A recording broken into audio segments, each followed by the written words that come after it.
Kisah Sahabat Nabi.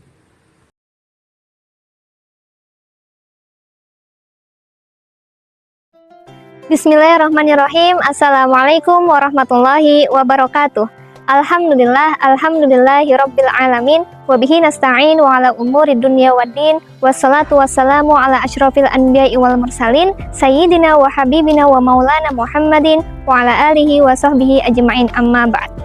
Pertama-tama marilah kita panjatkan puja dan puji syukur kehadirat Allah Subhanahu wa Ta'ala yang telah memberikan kita nikmat iman, nikmat Islam, serta kesehatan sehingga kita dapat berjumpa kembali dengan bulan Ramadan yang penuh kemuliaan ini.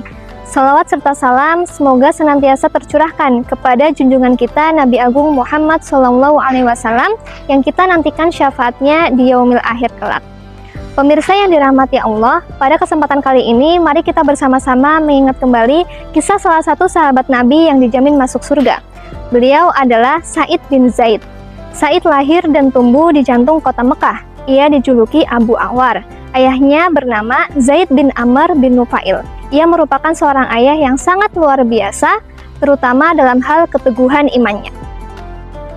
Di saat masyarakat Quraisy tenggelam dalam penyembahan berhala, Zaid bin Amr berdiri dengan pendirian yang berbeda. Ia menolak patung-patung berhala, menolak kezaliman, dan berpegang teguh pada agama asalnya, yaitu agama Nabi Ibrahim alaihissalam. Ia juga senantiasa melakukan perjalanan dari satu negeri ke negeri lainnya untuk mencari agama yang benar-benar mentauhidkan Allah Subhanahu wa Ta'ala. Suatu hari, Zaid bertemu dengan seorang rahib yang berilmu. Ia bercerita tentang perjalanannya dalam mencari agama yang benar. Rahib itu pun meminta agar Zaid kembali ke kota Mekah karena tidak lama lagi akan muncul Nabi akhir zaman yang akan menyempurnakan ajaran Nabi Ibrahim alaihissalam. Zaid pun menghentikan perjalanannya dan kembali ke kota Mekah. Namun, takdir Allah berkata lain. Dalam perjalanan pulang, Zaid meninggal dunia. Saat itu, Islam belum muncul dan Rasulullah belum diutus. Sebelum mengembuskan nafas terakhirnya, Zaid sempat berdoa agar anaknya kelak mendapatkan kebaikan yang tidak bisa ia dapatkan, yaitu memeluk agama Islam. Doa itu pun akhirnya Allah ijabah. Di usianya yang belum genap 20 tahun, Sa'id bin Zaid tanpa ragu dan tanpa berpikir panjang memeluk agama Islam. Sa'id memeluk Islam sebelum Nabi mulai berdakwah dan ia termasuk dalam golongan as-sabiqunal awwalun. Saat itu, Sa'id masih sangat muda dan masih lemah dari segi kuasa maupun pengaruh. Sa'id senantiasa disiksa dan dihina oleh kaum Quraisy. Namun, melihat Rasulullah yang juga dihina serta para sahabat disakiti, Sa'id memilih untuk tetap setia pada Islam.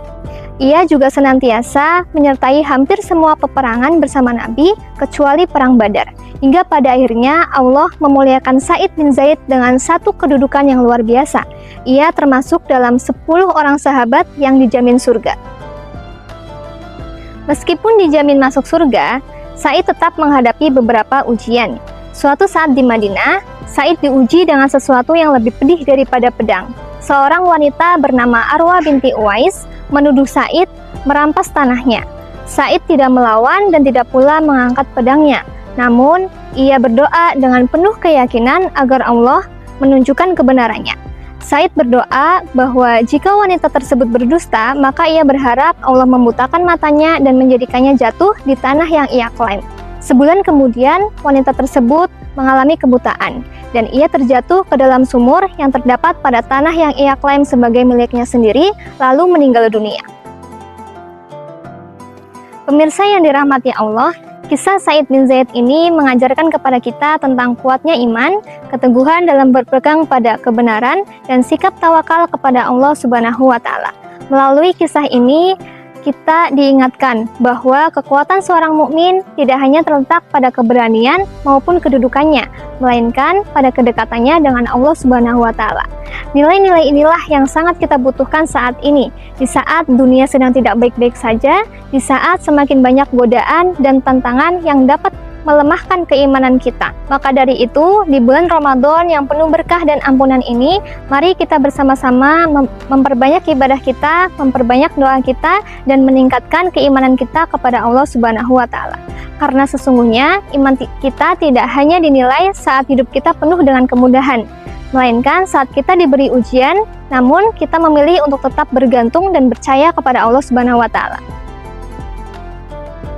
Semoga Allah senantiasa menerima amal ibadah kita, mengampuni dosa-dosa kita, menjauhkan kita dari berbagai fitnah, baik di dunia maupun di akhirat, dan menjadikan kita termasuk ke dalam golongan hamba-hambanya yang bertakwa. Amin, amin, ya rabbal alamin.